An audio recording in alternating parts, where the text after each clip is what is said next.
এই কথাটা অন্য কেউ বললে বিজেপির সমর্থকরা একেবারে এতক্ষণে তার ছাল ছাড়িয়ে নুন মাখিয়ে দিতেন, কিন্তু এখন এই মহোদয় যেহেতু কথাটা বলেছেন সেই কারণে এখন বিজেপি সমর্থকদের জন্য বিষয়টা হয়ে গেছে বুনো ওল তো গিলেই ফেলেছি। এখন যতই গলা জ্বালা করুক না কেন, যতই চোখ কচলাতে হোক না কেন, বিষম খাই না কেন, হাত টাত কচড়ে মুখে হাসিটা রাখতেই হবে, তাই না? আজকের পর্বটা পুরোটা শুনতে পারবেন তো? একটু জল রাখবেন সঙ্গে। অবশ্য হঠাৎ যদি উঠলো কথার দর্শক যারা রয়েছেন তাদের বিন্দুমাত্র অসুবিধা হবে না, কারণ সত্যি কথা শোনাটা তারা অভ্যেস করে ফেলেছেন। তো বেসিক্যালি বিষয়টা হচ্ছে, মোটামুটি 2 বছর আগে অভিজিৎ গঙ্গোপাধ্যায়কে প্রশ্ন করা হয়েছিল গান্ধী না গডসে। কাকু তখন সেটার উত্তর দিতে পারেননি। কাকু তখন বলেছিলেন যে আমাকে তো একটু ভেবে বলতে হবে, একটু ভালো করে আরো পড়াশোনা করে তারপর সেই উত্তরটা দিতে হবে। তো প্রায় 2 বছর কেটে গেছে, প্রায় 2 বছর, বিজেপিতে গিয়ে এখনো গোটা 2 বছরও হয়নি, প্রায় 2 বছর। তো সেই প্রায় 2 বছর কেটে গেছে, সেই প্রশ্নের উত্তরটা এখনো কি তিনি খুঁজে পেয়েছেন? তার পড়াশোনা কি আদৌ সম্পূর্ণ হয়েছে? তিনি পড়াশোনা করেছেন? জানা নেই, সেই উত্তর তো খুঁজে পাওয়া যাচ্ছে না। কিন্তু এই প্রায় 2 বছরে অনেক খোলনলচেই বদলে গেছে। পদত্যাগী বিচারপতি থেকে বিরোধী দলনেতা শুভেন্দু অধিকারীর ঘাড় ভেঙে সাংসদ পদ পাওয়া একজন ব্যক্তিতে তিনি পরিণত হয়েছেন। তারই সঙ্গে আগে তাকে যারা ফুটেজ দিতেন, যাদের সঙ্গে তিনি প্রচুর কথা টথা বলতেন, তাদের করে ক্যাপ করে সাইডে সরিয়ে রেখে দিয়েছেন। তারই সঙ্গে সাংসদ হওয়ার পর কেন্দ্রীয় সরকারের বদান্যতায় অসাধারণ চিকিৎসা পেয়ে এসেছেন এবং মৃত্যুমুখ থেকে ফিরে এসেছেন এমন চিকিৎসা পেয়ে যে চিকিৎসার কথা সাধারণ মানুষ হয়তো ভাবতেই পারেন না। কিন্তু না, উনি ভালো আছেন, উনি সুস্থ আছেন, উনি মৃত্যুমুখ থেকে ফিরে এসেছেন, উনি দীর্ঘজীবী হন, ওনার সুস্থতা কামনা করি, খুবই ভালো কথা। এবার এই প্রায় 2 বছরে অনেক প্রশ্নের উত্তরই এখনো পর্যন্ত খুঁজে পাওয়া যাচ্ছে না। এই যে সাংসদ হয়েছেন অভিজিৎ গঙ্গোপাধ্যায়, সাংসদ হওয়ার পর তার নিজের এলাকার জন্য, তার নিজের দলের জন্য, সেই দলের কর্মী সমর্থকদের জন্য এতদিনে ঠিক কী কী তিনি করেছেন, সেই উত্তরটাও বোধহয় খুঁজে পাওয়া যাবে না। এখন কথা হচ্ছে, উনি নিজে একটি প্রশ্নের উত্তর এখনো খুঁজে পাননি, ওনাকে নিয়ে এই প্রশ্নের উত্তর এখনো খুঁজে পাওয়া যাচ্ছে না, কিন্তু এর মধ্যেই আরেকটা প্রশ্নের উত্তর নিয়ে খেই হারিয়ে ফেলেছেন আমাদের কাকু।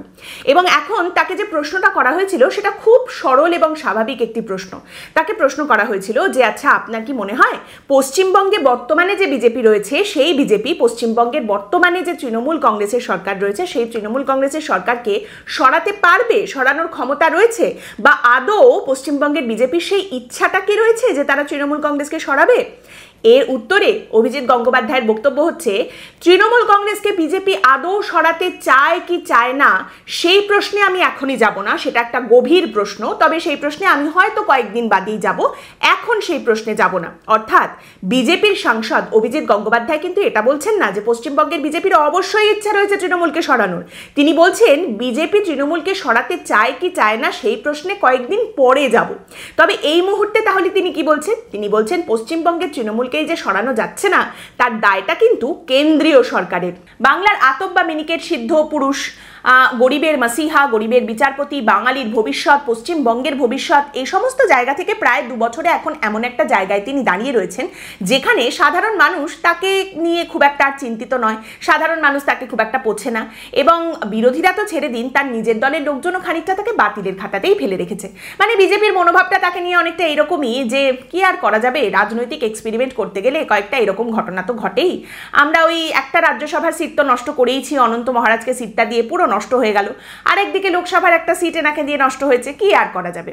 তো বিচারপতি ছিলেন তিনি, সেই বিচারপতির নরম গদি থেকে নেমে এসে বিজেপিতে যোগদান করে আরও নরম একখানা গদিতে গিয়ে বসেছেন, সাংসদের আসনে গিয়ে বসেছেন। তা সেখানে বসে তিনি বর্তমানে করছেনটা কি, তার কাজটা কি, কি করছেন? তিনি কিছু বক্তব্য সামনে রেখেছেন, তার একটা স্বীকারোক্তি রয়েছে, সুন্দর স্বীকারোক্তি, সরল স্বীকারোক্তি। তিনি বলছেন যে আমার বিজেপিতে যোগ দেবার এবং তাদের হয়ে ভোটে দাঁড়ানোর একমাত্র উদ্দেশ্য ছিল মমতা বন্দ্যোপাধ্যায়কে এখান থেকে সরিয়ে দেওয়ার সমস্ত রকমের ব্যবস্থা করা হবে। সেই উদ্দেশ্যের ধারে কাছে আজ পর্যন্ত আমি গিয়ে উঠতে পারিনি, তার দায় মূলত কেন্দ্রীয় সরকারের। কেন্দ্রীয় সরকার এর জন্য কিচ্ছু করেনি। এবার এই বক্তব্যকে দুভাগে ভাগ করা যায়। তিনি বলছেন যে মমতা বন্দ্যোপাধ্যায়কে সরানোই আমার উদ্দেশ্য ছিল, সেই কারণেই আমার বিজেপিতে যোগদান করা, ভোটে দাঁড়ানো। আচ্ছা, মমতা বন্দ্যোপাধ্যায়কে সরানোই যদি আপনার উদ্দেশ্য হয়, আপনি একটা নতুন দল তৈরি করলেন না কেন? এই একটা উদ্দেশ্য নিয়ে আপনি এগিয়ে যেতেন, কারোর পরোয়া করতেন না, একেবারে দেখিয়ে দিতেন ও আচ্ছা, সেই কোমরের জোরটা ছিল না, তাই মনে হলো বিজেপিতে যোগদান করাই ভালো। সে ভালো করেছেন, বিজেপিতে যোগ দিয়েছেন। এইবার বিজেপিতে যোগ দেওয়ার আগে আপনি যেহেতু বলছেন যে মূলত কেন্দ্রীয় সরকারই দায়ী, বিজেপিতে যোগ দেওয়ার সময় আপনার কি কেন্দ্রীয় সরকারের সঙ্গে কোনো চুক্তি হয়েছিল, কোনো লেখাপড়া বোঝাপড়া, যে মমতা বন্দ্যোপাধ্যায়কে কিন্তু সরাতেই হবে? একেবারে মাথায় বন্দুক ঠেকিয়ে আপনি বলেছিলেন কি গান পয়েন্টে, মমতা বন্দ্যোপাধ্যায়কে সরানোর ব্যবস্থা না করলে কিন্তু আমি কিচ্ছুতেই যোগ দেব না। তাহলে আজ আপনি পুরো দায়টা অন্য কারোর ওপরে কি করে চাপিয়ে দিচ্ছেন? আপনার উদ্দেশ্য, আপনি ব্যর্থ হয়েছেন, আপনি ধারে কাছে পৌঁছাতে পারেননি, তার অ্যাকাউন্টেবিলিটি কিছুটা তো আপনাকেও নিতে হবে। দায় দায়িত্ব তো আপনার উপরেও বর্তায়, পুরোটাই অন্যের ঘাড়ের উপরে চাপিয়ে দিলে কি করে হবে? এবং এর দ্বিতীয় ভাগ হচ্ছে, আপনি যখন দেখতেই পাচ্ছেন যে সেই উদ্দেশ্য সাধিত হচ্ছে না এবং কেন্দ্রীয় সরকারই মূলত দায়ী, তারা কিছুই করছে না মমতা বন্দ্যোপাধ্যায়কে সরানোর জন্য, তাহলে আপনি বিজেপিটা ছেড়ে দিচ্ছেন না কেন? আপনার সাংসদ পদটা ছেড়ে দিচ্ছেন না কেন, যেখানে এইটাই একমাত্র আপনার উদ্দেশ্য ছিল যে মমতা বন্দ্যোপাধ্যায়কে সরাতে হবে? সেটা যখন হচ্ছে না, আপনি ছেড়ে দিচ্ছেন না কেন সাংসদ পদ? এরকম তো নয় যে আপনি বিজেপি ছেড়ে চলে গেলে বিজেপির সরকার কালকেই পড়ে যাবে, কিংবা পশ্চিমবঙ্গে বিজেপি আর প্রধান বিরোধী দল থাকতে পারবে না। আপনাকে বাদ দিয়েও তো বিজেপির একটা স্ট্রেংথ রয়েছে বেশ ভালো রকমই, যা মনে হয় আর কি। তো তাহলে আপনি ছেড়ে দিচ্ছেন না কেন? এরকমও নয় যে বিজেপির হয়ে আপনি একেবারে শাসক দলের বিরোধিতা করে ফাটিয়ে দিচ্ছেন, প্রচুর কর্মসূচি করছেন, কিংবা আপনি একেবারে লিগাল দিক থেকে সাহায্য করে মামলা টামলা করে বিজেপিকে বুঝিয়ে দিচ্ছেন যে দেখো এই পথে লড়াই করে কিন্তু মমতা বন্দ্যোপাধ্যায়কে সরাতে হবে, সেরকম কোনো ভূমিকা আপনি পালন করছেন সেটাও নয়। তাহলে আপনি ছেড়ে দিয়ে চলে যাচ্ছেন না কেন বলুন তো? এরকমও নয় যে আপনি বিজেপির জন্য ফাটিয়ে সংগঠন করছেন, বিজেপির কর্মী সমর্থকদের দারুণ উদ্বুদ্ধ করেন, দুর্ধর্ষ ভাষণ টাষণ দেন, মিছিলের অগ্রভাগে থাকেন, মারটার খান, পুলিশের লাঠির ডান্ডার বাড়িটারি খান, এমনও তো নয়। তাহলে আপনি বিজেপিটা ছেড়ে দিচ্ছেন না কেন এত কিছু বোঝার পরেও? আপনার মনে আছে আপনি সেই শুভেন্দু অধিকারীর সামনে একেবারে ঝুঁকে পড়ে মাথা নিচু করে হাত জোর করে শুভেন্দু অধিকারীকে নমস্কার করেছিলেন? আবার একবার করুন না। আর এইবার যখন একেবারে শুভেন্দু অধিকারীর পায়ের কাছে ডাইভ মেরে নমস্কারটা করবেন, তখন এই পশ্চিমবঙ্গের মিশো থেকে কিনে আনা চাণক্যর পা দুটো ধরে টেনে দিন, যাতে তিনি ধপাস করে পড়ে যান, যাতে তার মাথায় এইরকম আইডিয়া আর না আসে, এই যে অনন্ত মহারাজকে রাজ্যসভার সাংসদ করা কিংবা অভিজিৎ গঙ্গোপাধ্যায়কে লোকসভার সাংসদ করা, এরকম আইডিয়া যাতে না আসে। যাকে তারই সঙ্গে প্রশ্ন, আপনি যে বলছেন কেন্দ্রীয় সরকার এর জন্য দায়ী, তাহলে আপনি ঠিক কার দিকে আঙুল তুলছেন? মানে কেন্দ্রীয় সরকার তো ব্যক্তি নয়, কোনো ব্যক্তি নিশ্চয়ই দায়ী, কোনো ব্যক্তি ভেবে বের করেছেন যে না মমতা বন্দ্যোপাধ্যায়কে আমরা সরাবো না। তো আপনি কার কথা বলছেন? আপনি যে দলটা করেন সেই দলটাই কেন্দ্রীয় সরকারের ক্ষমতায় রয়েছে। তাহলে কি আপনি বলতে চাইছেন যে কেন্দ্রীয় সরকারে আপনার দলের সব থেকে বেশি ক্ষমতা যাদের হাতে রয়েছে, একেবারে সর্বোচ্চ পদে সেই ক্ষমতার যারা বসে রয়েছেন, প্রধানমন্ত্রী নরেন্দ্র মোদী বা স্বরাষ্ট্রমন্ত্রী অমিত শাহ, তাদের কথা কি আপনি বলছেন যে তারা চান না মমতা বন্দ্যোপাধ্যায়কে সরাতে পশ্চিমবঙ্গ থেকে? এইটাই কি বলতে চাইছেন আপনি? আর সেটাই যদি বলতে চান, তার মানে আপনি বুঝে গেছেন যে এরা হচ্ছে সবাই ভণ্ড। একেবারে আপনারই দলের সর্বোচ্চ ক্ষমতায় সরকারের মাথায় যারা বসে রয়েছেন, কেন্দ্রীয় সরকারে যারা রয়েছেন, তারা ভণ্ড। এটা বোঝার পরেও আপনি কিন্তু সাংসদ পদটা ছেড়ে বেরিয়ে আসছেন না বিজেপি থেকে। তার মানে আপনি তো মশাই আরো বড় ভণ্ড, গাছেরও খাবো তলারও কুড়বো, আবার এরকম অভিযোগও করব। তা আপনি সাংসদ পদটা ছেড়ে বেরিয়ে আসছেন না এত কিছু বোঝার পরেও, এর কারণ কি এটা যে আপনি জানেন সাংসদটা তো আপনি নিজের জোরে হননি, হয়েছেন শুভেন্দু অধিকারীর দয়ায়, তাই তমলুকে দাঁড়াতে গিয়েছিলেন, তাই একবার যখন পেয়ে গেছি তখন আর ছাড়ার কোনো প্রশ্নই উঠছে না, এরকম ব্যাপারটা কি? এবং সেই কারণেই আপনি শুধু বসে বসে তীর ছুঁড়ে যাবেন, একেবারে অন্ধকারে তীর ছোড়ার মতো ব্যাপার, যার গায়ে লাগলো সেই দায়ী, লাগলে তুক না লাগলে তাক, এরকম। আরে মশাই, এতই যদি আপনার অভিযোগ, তাহলে সেই ক্ষুদিত পাষাণের পাগলের মতো দরজায় দরজায় গিয়ে বাড়ি মারুন না, চিৎকার করে বলুন না সব ঝুট হ্যায়, সব ঝুট হ্যায়। বেসিক্যালি ভদ্রলোক যে কথাগুলো বলছেন সেটা হচ্ছে সেই সেটিং থিওরি তত্ত্ব, যে তত্ত্ব বাম কংগ্রেস প্রত্যেক দিন আউড়ে যায় আর বিজেপির নেতারা প্রত্যেক দিন অস্বীকার করেন। রোজ তাদের বলা হয় জনি জনি ইয়েস পাপা, বাইরে গেরুয়া ভেতরে সবুজ no papa, telling lies no papa, open your mouth RSS এর দুর্গা হা হা হা। এই মুহূর্তে আপনি যদি বুঝতে পারেন এইরকম সেটিং থিওরি চলছে, আপনি দলের ভেতরে সেই কথাগুলো বলেছেন, বলতে গেছেন, সেই অভিযোগ কি জানিয়েছেন, কি মেরে টেরে দেবে এরকম কোনো ভয় টয় পাচ্ছেন নাকি? If there is a setting theory, তাহলে সেটাতে আপনি কি করেছেন, সেখানে আপনি কোন কথা দলের ভেতরে তুলে ধরেছেন, কতদূর পর্যন্ত আপনি গেছেন সেটাকে রেকটিফাই করার জন্য? If there is a setting theory এবং আপনি বুঝেই গেছেন যে পরিস্থিতি এরকমই, তাহলে আপনি সেখান থেকে বেরিয়ে চলে আসছেন না কেন? আরে মশাই, লাঠি সিনেমার ভিক্টর ব্যানার্জি আগে নিজের ঘরের ভেতরে গিয়ে দুঘা দিচ্ছেন না কেন? অভিজিৎ গঙ্গোপাধ্যায় আরও বলছেন, হিন্দি বলয় থেকে এখানে নেতা এনে ভোট করানো যাবে না, কারণ পশ্চিমবঙ্গের মানুষের মন মেজাজ, তাদের অভিমান, এসব দিল্লিওয়ালা নেতারা বোঝেন না। পশ্চিমবঙ্গ একটি সম্পূর্ণ আলাদা জায়গা। পশ্চিমবঙ্গের মৃত্তিকা, পশ্চিমবঙ্গের মানুষ, তাদের চিন্তা ভাবনা, তা বাকি ভারত, অন্তত কিন্তু উত্তর ভারতের সঙ্গে মিলবে না। দক্ষিণ ভারতের কথা আমি বলতে পারবো না, তাই সেখান থেকে নেতা পাঠিয়ে ভোট করিয়ে জিতিয়ে বেরিয়ে যাব, এটা অবাস্তব চিন্তাভাবনা। এসব করে কিচ্ছু হবে না। বরং পশ্চিমবঙ্গের মানুষ যেটা দেখতে চায় যে মমতা বন্দ্যোপাধ্যায়কে ক্ষমতা থেকে সরিয়ে দাও, পুলিশকে কেন্দ্রীয় সরকারের আওতায় নিয়ে এসো, তারপর ভোট করো গণতান্ত্রিকভাবে। মানুষ ভোট দিতে যাক, সেখানে তৃণমূলের বাদর বাচ্চারা লাফালাফি করে তাকে আটকাতে পারবে না, সন্ত্রাস সৃষ্টি করবে না। সেই অবস্থায় যদি ভোট হয়, তারপরে যদি তৃণমূল আসবে। মানে এই কথাগুলোর মধ্যে কতটা রিয়ালিটি রয়েছে, কতটা বাস্তবতা রয়েছে আর কতটা অবাস্তব কথাবার্তা, সেটা আপনারা বিচার করতে পারেন। কিন্তু এখানে এই যে তিনি বলছেন হিন্দি বলয়ের নেতাদের পাঠিয়ে কিছু হবে না, আপনি এই কথা আপনার দলের মধ্যে বলেছেন? কারণ পশ্চিমবঙ্গে প্রথমত এখনো পর্যন্ত বিজেপি একটা রাজ্য কমিটি তৈরি করে উঠতে পারেনি। শ্রমিক ভট্টাচার্য প্রত্যেকদিন সান্ত্বনা দিচ্ছেন যে এই তো রাজ্য কমিটি আমরা করে ফেললাম, এই তো এবার হয়ে যাবে, এই তো হয়ে গেল। আজ পর্যন্ত সেটা হয়নি। একটা রাজ্য কমিটি করার নামে এখনো পর্যন্ত নির্বাচনের যেখানে আর মাত্র 3 মাস মতো বাকি রয়েছে, সেখানে বিজেপি রীতিমতো হাবুডুবু খাচ্ছে, যদিও তারা উপরে দেখাচ্ছে যে আমরা সবকিছুই করে ফেলেছি, সেটা এখনো তারা করতে পারেনি। পশ্চিমবঙ্গের নির্বাচনের যারা দায়িত্বে রয়েছেন বিজেপির তরফ থেকে কেন্দ্রীয় নেতৃত্ব, তার মধ্যে রয়েছেন ধর্মেন্দ্র প্রধান, ভূপেন্দ্র যাদব, সুনীল বনসল, অমিত মালভিয়া। আপনি আপনার দলের কাছে এই কথাটা একবারও বলেছেন যে হিন্দি বলয়ের নেতাদের পাঠিয়ে কিছু হবে না? তিনি বলছেন যে মমতা বন্দ্যোপাধ্যায়কে ক্ষমতা থেকে সরিয়ে দাও, পুলিশকে কেন্দ্রীয় সরকারের আওতায় নিয়ে এসো। কেন্দ্রীয় সরকারের অ্যাকশন দেখে আমার মনে হয়েছে কেন্দ্রীয় সরকার পশ্চিমবঙ্গের এই যে পরিস্থিতি তা বদল করতেই চায় না।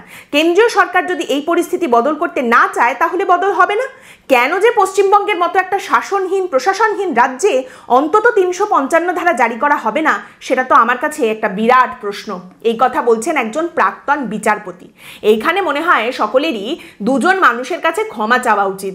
সেই দুজন মানুষের পলিটিক্যাল ইনক্লিনেশন যাই হোক না কেন, এখন তো অভিজিৎ গঙ্গোপাধ্যায় ও বিজেপি, তারও একটা পলিটিক্যাল ইনক্লিনেশন রয়েছে, কিন্তু দুজন মানুষের কাছে ক্ষমা চাওয়া উচিত। একজন হচ্ছেন অ্যাডভোকেট কল্যাণ বন্দ্যোপাধ্যায়, আরেকজন হচ্ছেন অ্যাডভোকেট অরুণাভ ঘোষ। দেখুন, এনারা দুজনেই কম্পিটেন্ট লয়ার। হতে পারে একজনকে আপনি মাতাল বলতে পারেন, আরেকজনের কাটা কাটা কথা আপনার পছন্দ নাও হতে পারে, একজন তৃণমূলের, আরেকজন সম্ভবত এখনো কংগ্রেসেই রয়েছেন। এই দুজনের কাছে ক্ষমা চাওয়া উচিত অন্তত, কারণ তারা কম্পিটেন্ট লয়ার এবং মানুষের আবেগ ভরসা এই সমস্ত কিছু সুযোগ নিয়ে, ফুটেজ নিয়ে প্লেইং টু দ্য গ্যালারি করে নির্দেশ বা অবজারভেশন দেওয়াটা আইনের অপমান, এই কথা কিন্তু তারা বারবারই বলেছিলেন। একজন বিচারপতি বলছেন পশ্চিমবঙ্গের মতো একটা রাজ্যে 355 ধারা কেন প্রয়োগ করা হবে না, কেন জারি হবে না?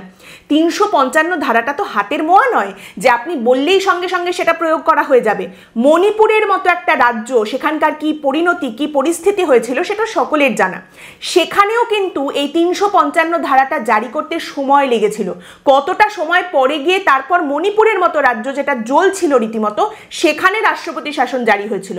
আর পশ্চিমবঙ্গে বিরোধী দলের নেতা একজন বলবেন 355 ধারা জারি করে দেওয়া আর হয়ে যাবে? ফিনাইল খাওয়া সেনাইলের মতো কথাবার্তা হতে পারে এটা, কিন্তু আদপে এর কোনো বাস্তব ভিত্তি আছে কি? মানে এই ব্যক্তি একজন প্রাক্তন বিচারপতি, তিনি বিচারপতি ছিলেন। মানছি তিনি তার রাজনৈতিক উদ্দেশ্যটাকে সফল করতে পারেননি এবং তিনি ব্যর্থ মনে করছেন নিজেকে, তিনি ব্যর্থ হয়েছেন তার রাজনৈতিক উদ্দেশ্য সফল করতে, তাই বলে এইসব কথা বলবেন একজন প্রাক্তন বিচারপতি? এই মহাশয় যদি একটা পদে না থাকতেন, প্রাক্তন বিচারপতি যদি না হতেন, তাহলে তো এইসব কথা বলার জন্য তাকে নিয়ে টিটকিরি করতো মানুষজন রীতিমতো। মানে পদের সম্মান এবং আপদের অবস্থান, এই দুটো মনে হয় গুলিয়ে ফেলেছেন। এইবার অভিজিৎ গঙ্গোপাধ্যায়ের সঙ্গে বিজেপি যেটা করবে সেটা হচ্ছে তার মুখে একটা সেলোটেপ লাগিয়ে দেবে, এবং তারপর কি হবে বলুন তো?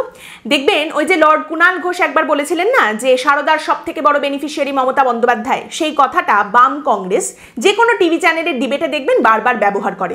সেই রকমই অভিজিৎ গঙ্গোপাধ্যায়ের এই কথাটাকেও সবাই ওই টিভির ডিবেটে ব্যবহার করবেন, বাম কংগ্রেসও ব্যবহার করবে। দেখেছেন, আমরা সেটিং থিওরির কথা বলেছিলাম, এই যে বিজেপির সাংসদ নিজের মুখেই কিন্তু এটা স্বীকার করে নিয়েছেন। এবং তারপর যেটা হবে, সম্ভবত পরের নির্বাচন আস্তে আস্তে অভিজিৎ গঙ্গোপাধ্যায়ের আবার বিজেপির হয়ে নির্বাচনে দাঁড়ানোর বা টিকিট পাওয়ার সম্ভাবনা কমতে কমতে আলটিমেটলি তিনি আর টিকিটটা পাবেন না। অভিজিৎ গঙ্গোপাধ্যায় যেদিন বিজেপিতে যোগদান করেছিলেন, আমরা একটা পর্ব করেছিলাম, যে পর্বের শিরোনাম ছিল বিচারপতি এবার কিন্তু সব রাজনীতি। অভিজিৎ গঙ্গোপাধ্যায়ের যাত্রাপথ আপনার খুব চেনা, আপনি চোখের সামনে দেখেছেন। একজন মানুষ এদিকে ওদিকে সেদিকে ধাক্কা খেতে খেতে খেতে একটা জায়গায় গিয়ে পৌঁছালেন, এবং সেখানে তিনি কিছু কাজ করতে শুরু করলেন, কিছু কন্ট্রিবিউশন করতে শুরু করলেন, সেই নিয়ে প্রচুর চর্চা হলো, প্রচুর কথাবার্তা, প্রচুর মানুষ আশায় বুক বাঁধলেন, এবং সেখান থেকে সেই মানুষটি নিজেকে অজেয় ভাবতে শুরু করলেন, ধরাকে সরাজ্ঞান করতে শুরু করলেন। তারপর একটা কাঁচের গ্লাস ওপর থেকে পড়লে ঠিক যেরকম হয়, সেই রকমই পরিস্থিতি, সেই রকমই হাল। অভিজিৎ গঙ্গোপাধ্যায় যখন বিচারপতি ছিলেন সেখানে দুর্নীতির বিরুদ্ধে লড়াইতে তার একটা কন্ট্রিবিউশন ছিল, যেটা নিয়ে মানুষ চর্চা করেছেন, তার নির্দেশ, তার অবজারভেশন, বিভিন্ন কাজ, সেগুলো নিয়ে চর্চা হয়েছে, মানুষ আশা করেছেন। তারপর তিনি রাজনীতিতে এলেন। রাজনীতিতে আসার পর রাজনৈতিক ময়দানে, পশ্চিমবঙ্গের রাজনীতিতে বা রাজনৈতিক ময়দানে আসার পর দুর্নীতির বিরুদ্ধে লড়াইতে তার কতটুকু অবদান দেখতে পাওয়া গেছে। কিন্তু সমস্যা এটাই যে এই মানুষটাকে নিয়ে প্রচুর মানুষ অনেক কিছু আশা করেছিলেন, সাধারণ মানুষ আশায় বুক বেঁধেছিলেন। আর এই পোড়া দেশে এমনটাই তো হয়, আপনি কাউকে এক আঁজলা জল দিলেও সে আপনাকে বুকের ভেতরে জড়িয়ে নেবে। সেখান থেকেই এখন এই পরিস্থিতি। যাকগে, কিন্তু পশ্চিমবঙ্গের মানুষ এটাও দেখতে দেখতে অভ্যস্ত যে কত লোকই তো আসে আর কত লোকই তো এভাবে চলে যায়। তাই পশ্চিমবঙ্গের মানুষ বোধহয় এসব দেখে এখন আর অবাকও হয় না। অ্যাজ দেশে কিতনে গাজী আয়ে কিতনে গাজী গয়ে। আজকের পর্ব এখানেই শেষ করছি। আপনাদের মতামত অবশ্যই জানাবেন। পরের দিন দেখা হবে অন্য একটি বিষয় নিয়ে আলোচনায়। ভালো থাকবেন।